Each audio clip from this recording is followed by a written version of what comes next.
ஒன்று. பூமி.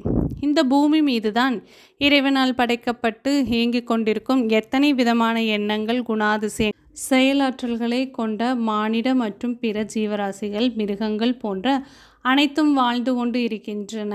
அவற்றின் அனைத்து இயக்கங்களும் வழிமுறைகளும் வெவ்வேறானவை. அவர்களைத் தவிர செடி கொடிகள், வேர்கள் மற்றும் பூமிக்கு உள்ளே வசிக்கும் ஜீவன்கள் கூட பூமியின் உடலை கிழித்துச் சென்று வாழ்வதையும் பூமி தடுப்பது இல்லை. ஒவ்வொரு சூழ்நிலையிலும் தத்தம் விருப்பு வெறுப்புக்கு ஏற்ப மாற்றி அமைத்த வண்ணம் வாழும் உயிரினங்கள் அனைத்துமே இயங்குவது அதே பூமி மீதுதான்.